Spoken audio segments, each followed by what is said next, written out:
C'était un matin brumeux à Paris. Le capitaine Léo Marchand de la brigade criminelle observait le fleuve depuis le pont Neuf. Au pied des Arches, on venait de repêcher le corps d'un homme, bien habillé, sans papier, mais avec une montre en or encore à son poignet. Pas un simple vol qui a mal tourné, pensa Marchand. Quelqu'un voulait que ce corps soit trouvé. Le médecin légiste confirma que la victime avait reçu un coup précis derrière la tête, sans trace de lutte. Tout indiquait un meurtre soigneusement préparé. En fouillant la poche intérieure de la veste, un détail attira l'attention du capitaine. Un ticket de métro, composté la veille à Bastille. C'était le seul indice concret. Marchand descendit dans les couloirs du métro, interrogea les agents, les commerçants. Une fleuriste se souvint de l'homme. Oui, je l'ai vu hier soir. Il attendait quelqu'un.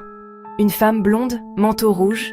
Le soir même, les caméras de surveillance confirmèrent à ses dires. L'inconnu remettait discrètement une enveloppe à la victime. Peu après, les deux disparaissèrent dans la foule. Grâce à une analyse de la montre, la police remonta jusqu'à un bijoutier de la rue Saint-Honoré. Elle avait été achetée par un certain Jean Duval, un comptable d'entreprise porté disparu depuis 2 jours. Léo Marchand fit le lien. Jean Duval travaillait pour une société impliquée dans un vaste détournement de fonds. Il s'apprêtait sans doute à livrer des preuves à la mauvaise personne.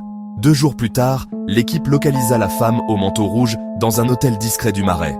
Quand Marchand entra dans la chambre, elle était déjà prête, les mains levées. Je ne voulais pas le tuer. Il allait tout raconter. On m'a forcé. Quoi on? Elle baissa la tête. Votre supérieur, commissaire Garnier. Un long silence suivit. Marchand sentit le sol se dérober sous ses pieds. L'affaire venait de changer de dimension.